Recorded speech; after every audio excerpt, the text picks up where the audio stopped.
Hello everyone and welcome back to the channel and to a special video of a challenge I did last week hosted by Puggers. He has hosted several very entertaining challenges lately, some of which include getting the most amount of GP in 1 hour. In his recent challenge however, he challenged us to get the most amount of total level on a main account in 1 hour.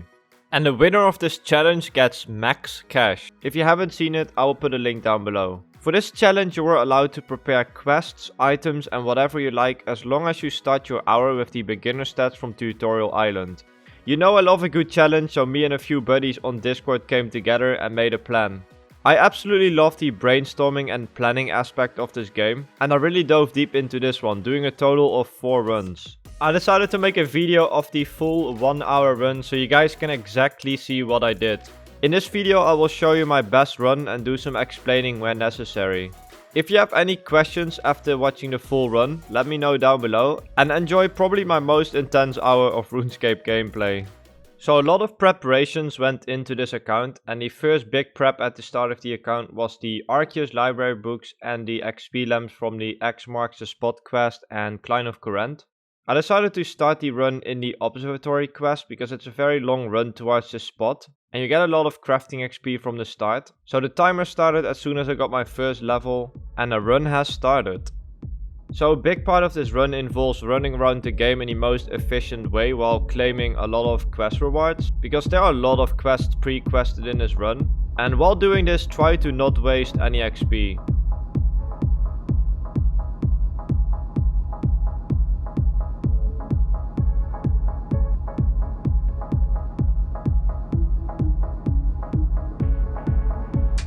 So I basically rushed the Imp Catcher quest to get the head start in magic levels and then use all the books to get the most out of the magic books.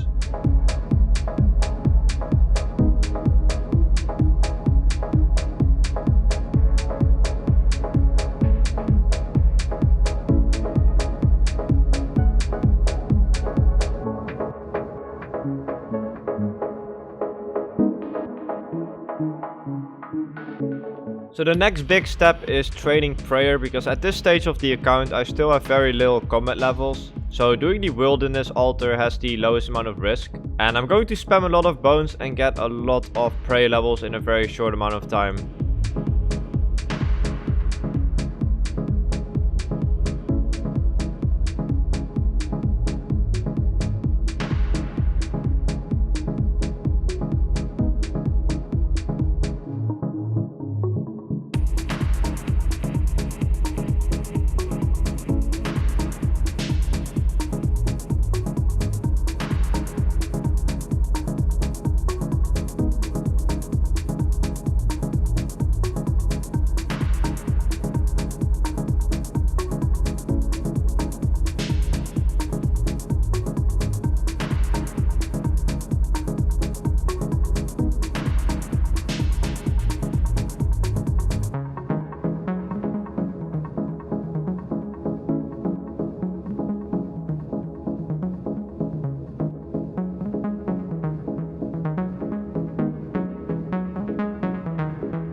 And that is a very good level to end on. No PKers seen, so that's very nice. Unfortunately, I had a bit of a rough time getting rid of the bones because of the drop warning, but pretty decent. The reason I brought a water birth teleport in my inventory is because I can go straight to that area after I suicide on the vines. And this is basically the start of the questing route number 1. You will see me prepare a lot of items and grab a lot of stuff from the bank. And the main goal of quest route 1 is setting up the cannon as early as possible so I can get a lot of range XP in the run.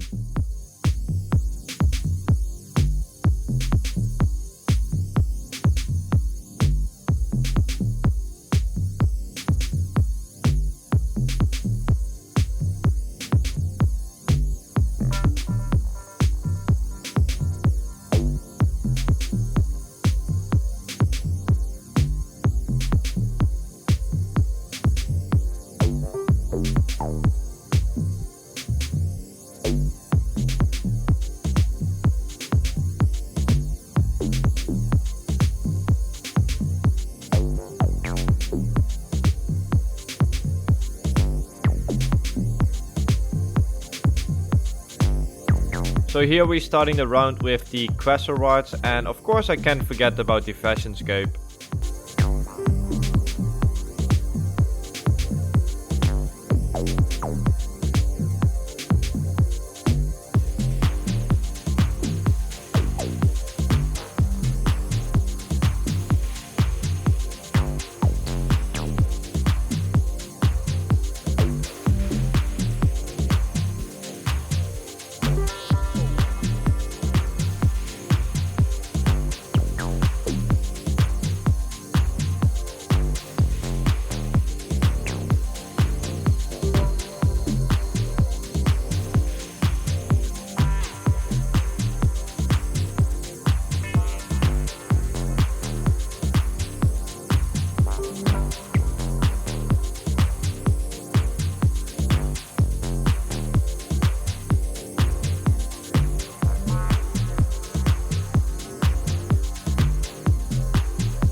So here we are starting to range really early into the run, and the reason I equipped an adamant two-hander sword is because of the accuracy bonus. The cannon goes off the accuracy bonus, and with the adamant two-hander sword I have the most accuracy bonus in slash, which is over 2 times more than my best range accuracy, so the cannon is a lot more accurate. I didn't use this in some of the other runs, and the difference in total range levels by the end of the run is massive.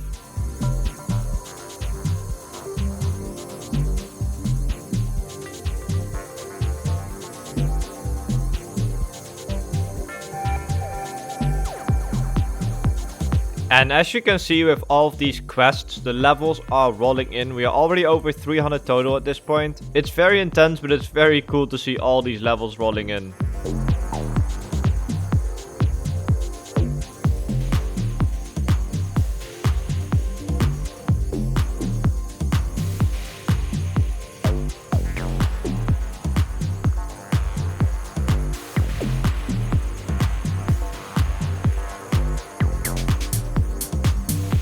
So you will see me teleport to Falador a lot in between longer sections of the run. I basically try to reload the cannon as much as possible without wasting time, and every time I have to go to a different area, I try to get a Feather teleport in between.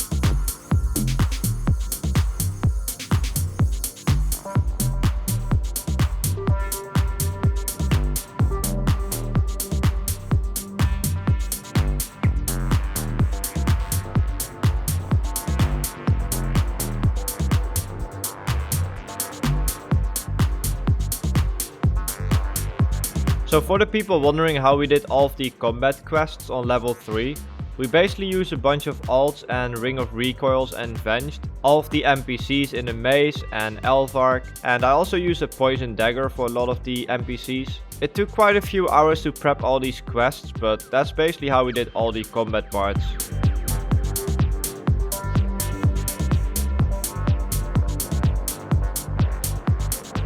So the next big part of this run was the firemaking part. For quest route 2 we need to get 30 firemaking for the sea slug quest. Firemaking is a pretty fast skill and it adds a lot of levels in a run. And the sea slug quest gives a lot of fishing levels, so combined this is a very good part of the run. But while preparing for firemaking we let the cannon run, and I found out that you can do 1 low alch per lock you firemake. So while doing the 30 firemaking, I focus a lot on magic so we can skip this later in the run. So this way we get a lot of free levels while preparing for the sea slug quest.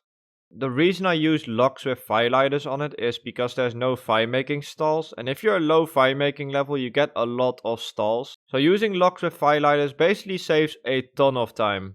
Another nice bonus of the firelighted locks is that you get 10 extra XP per lock. So instead of 40 we get 50 per regular lock.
that is the Firemaking session of the run done.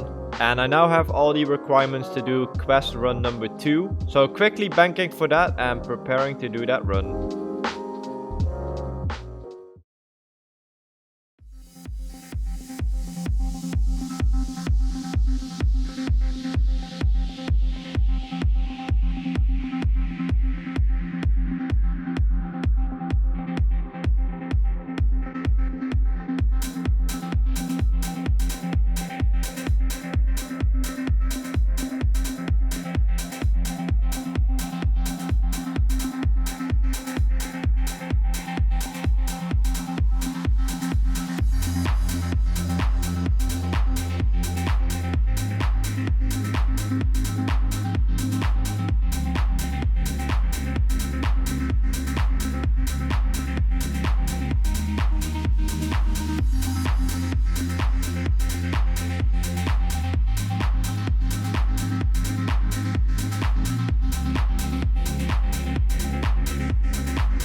So here we got exactly 40 attack with that quest reward, and that means we can use the rune two-hander over the adamant two-hander.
So beforehand we checked the XP of each skill at this point, and I used the lamp in these skills that gave me the most levels. Also getting 22 mining with that lamp means I can use the mithril pickaxe, which is needed for the last quest section.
So that was the last quest in the session, and I got a lot of levels in skills, and the goal right now is to get levels in the skills that I didn't quest basically. I have 21 minutes left, and I'm going to spread out these 21 minutes the most efficient way to get as many levels as I can. And I'm starting with construction. My construction and farming are both level 1, and by using these backed plans I will be training both of these skills with the same XP rates, and it's pretty fast as well, so these work out perfectly.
And there we go, that's the final construction and farming level. We found out that 21 is the sweet spot. We made spreadsheets for every skill and calculated the time versus levels. And basically stopped training when the levels started taking too long. And that's when we switched over to the next skill.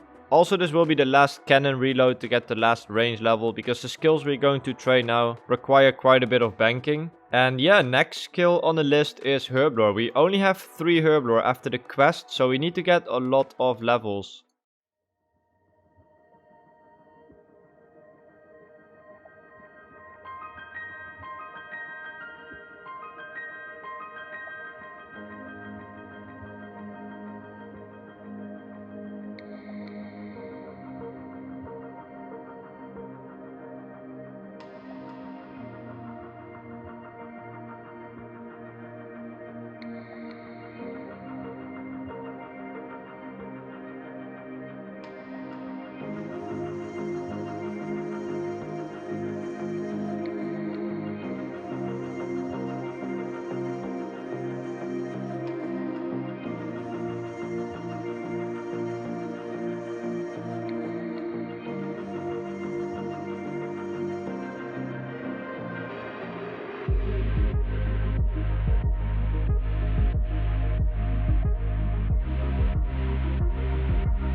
About to wrap up herblore here, and you see me use a lot of these pies throughout the run, and basically the pies boost various skills +4, which means you can make potions a lot earlier, and I use it on the darts as well to make the better darts earlier and boost the XP by a lot. And yeah, that's herblore done for now. I finished on 24 and switched to 2-tick cooking. I did get some cooking levels from the quest, but not a lot, so it's a very easy skill to train at this point and definitely worth the time. Another option over the pies was 1-tick karambans, and I tried it in one of the previous runs and it's a lot harder to get down. I'm not the best clicker in this game, and it's all about consistency in this run to get the most out of the hour. So I decided to go for 2-tick pies. I think 1-tick karambans perfect tick is probably more XP, but it's not that big of a difference because the burn rate is extremely high, so it's a bit more RNG as well. But yeah, I decided to go for pies on a range.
And there we go, that's level 27 cooking. That wraps up cooking.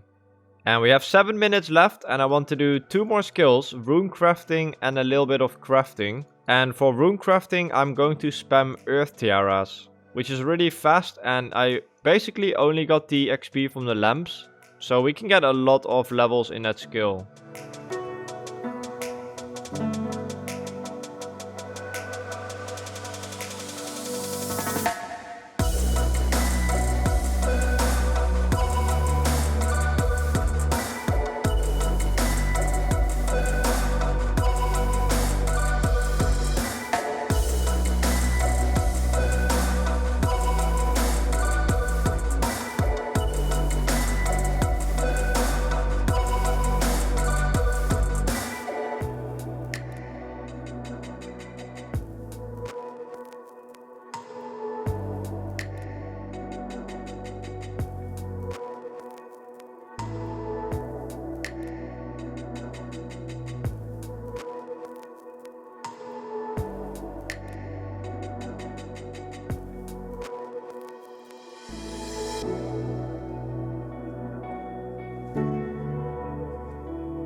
And that was the last inventory of rune crafting for level 19.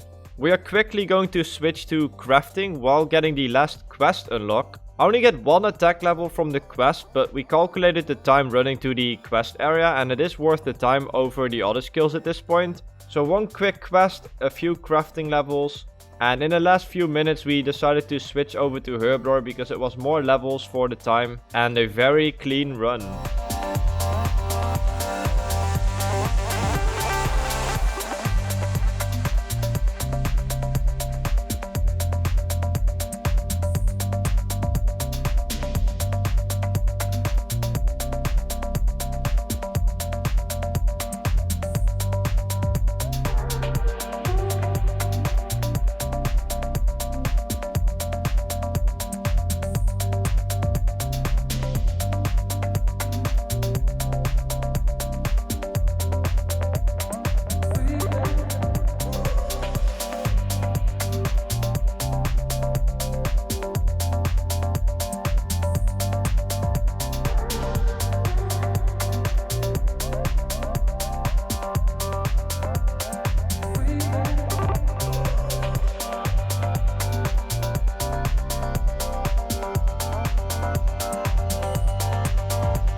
Ending with a total of 640 total levels in 1 hour.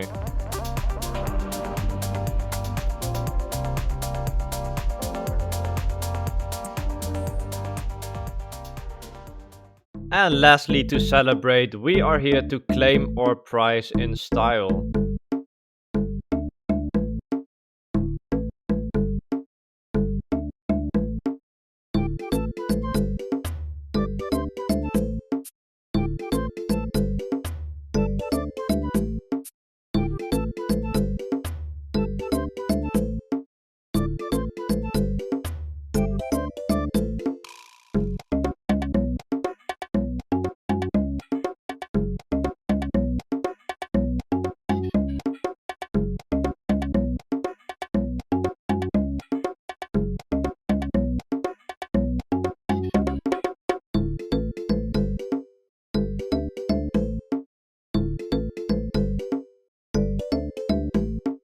If you got this far into the video, it most likely means that you enjoyed it, so thank you so much for watching. If you want to see more of this, make sure you subscribe. I'm trying to reach 100,000 subscribers and the support really helps out. Let me know down below if you have any questions and let me know if you want to see more of this in the future. Thanks to Puggers for hosting the speedrunning challenge. Make sure you watch his video with the link below and have a great day everyone.